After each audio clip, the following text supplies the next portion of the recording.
Deprivation is becoming an epidemic, not only an epidemic, almost a pandemic. So I'm Dr. Manvir Bhatia, a senior neurologist and a sleep specialist with more than 30 years of experience. And today, let's delve into this sleep problem and see why is it happening? What can we do about it? What have you done about it? Do share and let us know how we can bring the importance of sleep and learn from each other how to prioritize sleep. So we do know that sleep is an essential, fundamental right and a requirement for our body. But over the years, it's been seen that sleep quantity, sleep duration has been decreasing. In fact, there is enough data to show from the CDC, large big data studies which are available from the wearables, that the sleep duration is gradually decreasing, and especially in certain countries. India has a very low duration as compared to the others. It's not only for adults, it's also in children.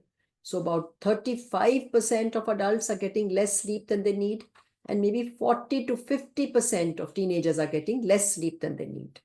So what is this sleep need or sleep requirement, and where does this come from? So there is this, the WHO, the American Academy of Sleep Medicine, they've put all these thoughts together and said that adults need at least somewhere between 7 to 8.5 hours of sleep per night. And teenagers, in fact, need maybe 1 hour more, so 8 to 9 hours of sleep. So what happens to our body, to our physical, mental health if we don't get this sleep? That's also very clear. Journals and research articles have been published all over for many years now, and each year we learn something new. So it can cause things like obesity, because it interferes with your weight regulation, your metabolism, your food intake. It can cause changes in your immunity because it impairs the ability to fight the infections. This is called the lack of sleep I'm talking about. Similarly, lack of sleep can impair the brain function.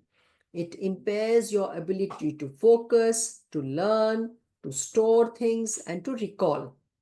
It also impairs the cardiovascular health, makes you more prone to develop high blood pressure, cardiac events, arrhythmias, and then strokes.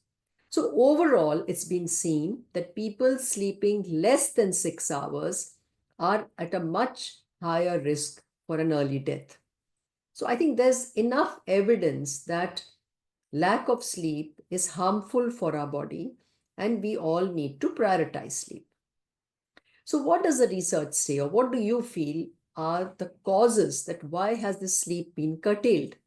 Number one cause is just work, stress, and just overcommitments. In fact, this has come out to be the number one, because we, in our desire or ability to achieve more, we have prolonged our day, increased our working hours and commitments, and cut down the sleep. So this is easily a remediable thing. Second is the screens, the social commitments, the fear of the social engagement, social apps that one is using very late into the night. So that this will suppress the internal hormone, which is melatonin, thus interfering with your sleep. Another issue is this urbanization. So noise pollution has been shown that it can have in large, big cities 30 to 40% impairment or impact on the sleep. Light pollution, that normally there should be darkness at night. Now there is bright light in many cities, will also impair. And of course, lastly, any other physical condition, whether it is mental health issues, physical ailments, pains, aches, etc., lifestyle things such as sedentary lifestyle, poor eating habits, increased consumption of caffeine. So all these factors can interfere with your good sleep. So what can one do? If you were to think a little deeply, figure out what is the factor or factors that are interfering, we start working on them. But few simple things. Keep a consistent bedtime and a wake-up time. And this kind of trains your body clock, and you will have a much regular sleeping habit.